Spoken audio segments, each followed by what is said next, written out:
Hi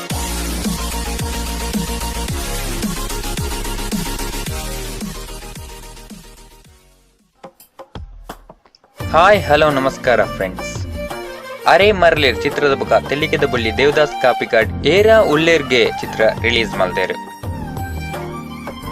ಈ ಚಿತ್ರಡ್ ಅರ್ಜುನ್ ಕಾಪಿಕಾಡ್, ಅರುಣ್ ಸಾಗರ್, ರಶ್ಮಿಕಾ, ಆರಾಧ್ಯ ಶೆಟ್ಟಿ ಮುಖ್ಯ ಪಾತ್ರಡ್ ತೋಜಿದೇರು. ಏರಾ ಉಳ್ಳೇರ್ಗೆ ಚಿತ್ರ ಹಾರರ್ ಕಾಮಿಡಿ ಜನರ್ ಇಪ್ಪನ ಫಿಲ್ಮ್. ಕಾಮಿಡಿ ಪಾತ್ರಡ್ ದೇವದಾಸ್ ಕಾಪಿಕಾಡ್ನ ಒಟ್ಟಿಗೆ ಸತೀಶ್ ಬಂದಲೆ, ಸಾಯಿ ಕೃಷ್ಣ, ಸಂದೀಪ್ ಶೆಟ್ಟಿ ಸಾಥ್ ಕೊಡ್ತೇರು. ಈ ಚಿತ್ರದ ಫಸ್ಟ್ ಆಫ್ ಫುಲ್ ಕಾಮಿಡಿ ಅದೇ ಪೋಪುಂಡು, ಸೆಕೆಂಡ್ ಆಫ್ ಸ್ಟೋರಿದೊಟ್ಟಿಗೆ ಒಂಚು ಲೈಟ್ ಆದ ಕಾಮಿಡಿ ಇಪ್ಪುಂಡು. ಈ ಚಿತ್ರದ ಸ್ಟೋರಿ ಒಂಜಿ ಅವರೇಜ್ ಸ್ಟೋರಿ ಅದುಂಡು. ಈ ಚಿತ್ರದ ಕಾಮಿಡಿಗೆ ಸ್ಟಾರ್ ಕೊರ್ಪಿನ ಒಂಜಿ 4 ಸ್ಟಾರ್ಸ್ ಕೊರೊಲಿ ಅಂಡ್ ಈ ಚಿತ್ರದ ಸ್ಟೋರಿಗೆ 3 ಸ್ಟಾರ್ಸ್ ಕೊರೊಲಿ. ಬಂಡ ಈ ಚಿತ್ರದ ಒಂಜಿ ಸ್ಟೋರಿ ಅವರೇಜ್ ಆದುಂಡು. ಪಕ್ಕ ಈ ಚಿತ್ರ ಒನ್ ಟೈಮ್ ಆದ ತೋಲಿ ಚಿತ್ರ ಥಿಯೇಟರ್ಗೆ ಪೋತುಲೆ ಒಂಜಿ ಎಂಟರ್ಟೈನ್ಮೆಂಟ್ ಫಿಲ್ಮ್.